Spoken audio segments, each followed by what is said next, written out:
નમસ્કાર. BA semester 1 2020 અને જે તે વિદ્યાર્થીઓ BA સેમિસ્ટર 12મું ધોરણ પાસ કરીને BA સેમિસ્ટર 1માં આવ્યા છે તેમનું આ નવા વર્ષમાં હાર્દિક સ્વાગત છે. હવે BA સેમિસ્ટર 1ની અંદર આ વર્ષમાં અભ્યાસક્રમ તેમનો બદલાયો છે. જે વિદ્યાર્થીઓ આ વર્ષે BA સેમિસ્ટર 1માં આવ્યા છે એમના અભ્યાસક્રમની અંદર ઘણા બધા ફેરફાર કરવામાં આવ્યા છે. તો એમના અભ્યાસક્રમમાં જોઈએ તો 2011ના વર્ષમાં આની અગાઉ જ્યારે 2011નું વર્ષ હતું ત્યારે 2011ના વર્ષમાં એ સમયે સેમિસ્ટર પદ્ધતિની શરૂઆત થયેલી અને 2011ના વર્ષમાંથી સેમિસ્ટર પદ્ધતિની જ્યારે શરૂઆત થઈ ત્યારે 2011ના વર્ષમાં પણ અભ્યાસક્રમની અંદર ફેરફાર થયેલો હતો. અભ્યાસક્રમ પદ્ધતિની અંદર પણ ફેરફાર થયેલો હતો. પ્રશ્નપત્રની અંદર પણ ફેરફારો થયેલા હતા. હવે એ જ ફેરફારોની સાથે એટલે કે 10 વર્ષ પછી 2020માં ફરીથી અભ્યાસક્રમ બદલાયો છે અને અભ્યાસક્રમ પદ્ધતિમાં પણ ફેરફારો થયેલા છે. તો આપણે જોઈએ તો 2011નો જે જૂનો અભ્યાસક્રમ થઈ ગયેલો છે અને 2020માં નવો અભ્યાસક્રમ આવેલો છે. તો જે વિદ્યાર્થીઓએ BA સેમિસ્ટર 1ની અંદર એડમિશન લીધેલું હોય છે તો એમને ટોટલ 7 પેપર ભણવાના આવે છે. જે કમ્પલસરી એક પેપર હોય છે કમ્પલસરી ઇંગ્લિશ, કમ્પલસરી સંસ્કૃત. ત્યારબાદ એમનો જે મુખ્ય વિષય હોય છે, દાખલા તરીકે એક્ઝામ્પલ તરીકે હું એવું કહું કે જે વિદ્યાર્થીઓનો મુખ્ય વિષય ઇતિહાસ છે તો એમના મુખ્ય વિષય ઇતિહાસની અંદર પણ પાછા 2 પેપરો આવે છે. એક પેપર કમ્પલસરી ઇંગ્લિશનું હોય છે, એક પેપર કમ્પલસરી સંસ્કૃતનું હોય છે અને મુખ્ય જે વિષય હોય છે એ મુખ્ય વિષયના પણ 2 પેપર આવે છે. એ 2 પેપરોમાં એના નામ છે CC 101 અને CE 101. CC 101 અને CC 102. ત્યારબાદ મેન વિષય પછી બીજા નંબરનો જે વિષય છે એ ગૌણ વિષય રાખવાનો હોય છે અને આ ગૌણ વિષયની અંદર પણ 2 પેપર આવે છે. દાખલા તરીકે તમે ઇતિહાસની સાથે મુખ્ય વિષય તમારો ઇતિહાસ છે અને આ ઇતિહાસની સાથે તમે ગૌણ વિષયની અંદર જો ગુજરાતી વિષય સાઈડમાં રાખેલો હોય બીજા નંબરનો તો એ વિષયના પણ તમારે 2 પેપર ભણવાના આવે છે અને એ 2 પેપર એ વિષયના પણ 2 પેપર આવે છે. એટલે એક પેપર કમ્પલસરી ઇંગ્લિશનું થયું, એક પેપર કમ્પલસરી સંસ્કૃત. મુખ્ય વિષય જે છે એના 2 પેપર અને ગૌણમાં પણ જે વિષય રાખેલો છે એના પણ 2 પેપર ભણવાના હોય છે.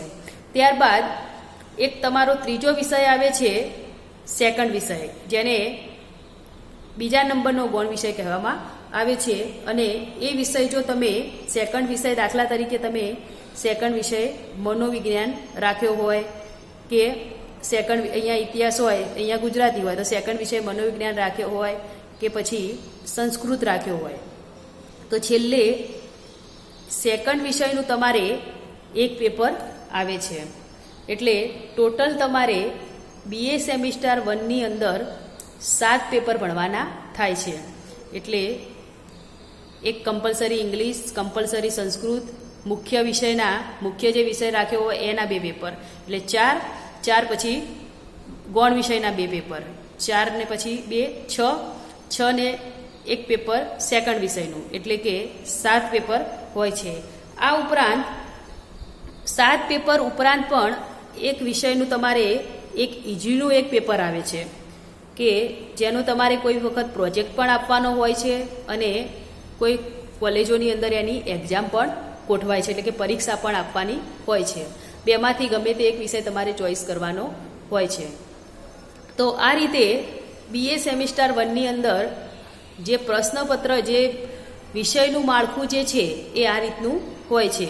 એટલે ટોટલ 7 વિષયનો અભ્યાસ અને 50 માર્કનું ઇઝી આવે છે. એટલે આ રીતે આટલા પેપરોનો તમારે ટોટલ અભ્યાસની અંદર સમાવેશ થાય છે.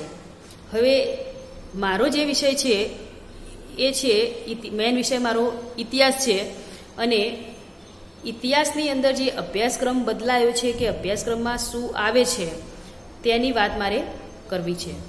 તો પ્રાચીન ઇતિહાસની અંદર જે વિદ્યાર્થીઓને મેનમાં ઇતિહાસ છે એટલે કે CC 101 એ મુખ્ય વિષય ઇતિહાસ છે અને જે વિદ્યાર્થીઓને મેન વિષય અલગ છે અને ગૌણમાં ઇતિહાસ છે, દાખલા તરીકે મેન વિષય એનો ગુજરાતી કે મનોવિજ્ઞાન હોય પરંતુ ગૌણ વિષયમાં એને એટલે કે બીજા નંબરનો વિષય એ વિદ્યાર્થીએ ઇતિહાસ રાખેલો હોય તો એ દરેક વિદ્યાર્થીને મુખ્ય વિષય અને FS વિષય એટલે કે બીજા નંબરનો જે વિષય છે એ બંનેનું જે અભ્યાસક્રમ ભણવાનો છે એ બંને સેમ આવશે. એની અંદર કોઈ એવો ફેરફાર નથી કે ચલો એનો મેન વિષય જેને રાખ્યો હોય એ મેન વિષયવાળાને અલગ ભણવાનું હોય છે અને FS વિષયવાળાને પણ અલગ ભણવાનું હોય છે. બંનેનો અભ્યાસક્રમ સેમ જ આવે છે. એટલે કે જે વિદ્યાર્થી મેન વિષયનું ભણતો હોય એ વિદ્યાર્થીને FS વિષયમાં પણ એનું એ જ આવે છે.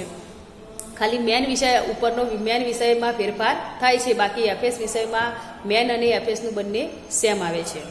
હવે મારો જે મેન વિષય છે એ છે ઇતિહાસ અને ઇતિહાસની અંદર આ વર્ષે 2020માં અભ્યાસક્રમમાં સુધારો થયેલો છે. 2011ની તુલનામાં 2020ના અભ્યાસક્રમની અંદર સુધારો એટલે કે ફેરફાર કરેલો છે.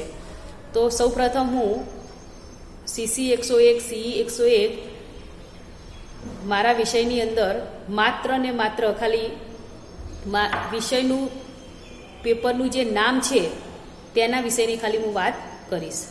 તો પ્રાચીન ભારતનો ઇતિહાસ પેપર 1નું નામ છે પૌરાણિક ભારતનો ઇતિહાસ, પુરાતત્વ વિદ્યા અને સંસ્કૃતિ. 6ઠ્ઠી સદી પહેલાં અને 6ઠ્ઠી સદી પછીનો ઇતિહાસ એટલે કે એ સમયનો જે ઇતિહાસ છે એ 6ઠ્ઠી સદી પહેલાંના બનાવો અને 6ઠ્ઠી સદી પછીના જે બનાવો છે તેના વિશેનો આપણે અભ્યાસ લેવાનો છે. પરંતુ આની પહેલાં જે 2011ના વર્ષમાં જે અભ્યાસક્રમ હતો એનું નામ હતું પ્રાગૈતિહાસિક યુગથી ઈસવીસન પૂર્વે 3જી સદી સુધીનો ઇતિહાસ. એટલે કે પ્રાગૈતિહાસિક યુગની શરૂઆત થઈ તેનાથી માંડીને 3જી સદી સુધીનો ઇતિહાસ તેના વિશેની ચર્ચા કરવાની હતી. 2011નું જે વર્ષ છે એનો અભ્યાસક્રમનું હું અત્યારે નામ બોલી. ત્યારબાદ 2020નું છે પૌરાણિક ભારતનો ઇતિહાસ, પુરાતત્વ વિદ્યા અને સંસ્કૃતિ, 6ઠ્ઠી સદી પહેલાં અને 6ઠ્ઠી સદી પછીનો ઇતિહાસ. હવે આજે માત્ર ને માત્ર ખાલી મેં તમારા સાથે એ વસ્તુની ચર્ચા કરી છે કે ઇતિહાસનો જે માળખું બદલાયું છે અભ્યાસક્રમની અંદર BA સેમિસ્ટર 1ની અભ્યાસક્રમની અંદર જે માળખું બદલાયું છે પેપરનું અભ્યાસક્રમ અંદર બદલાયો છે. 2011માં બદલાયો હતો, ત્યારબાદ 10 વર્ષ પછી એટલે કે 2020માં પણ અભ્યાસક્રમ બદલાયો છે.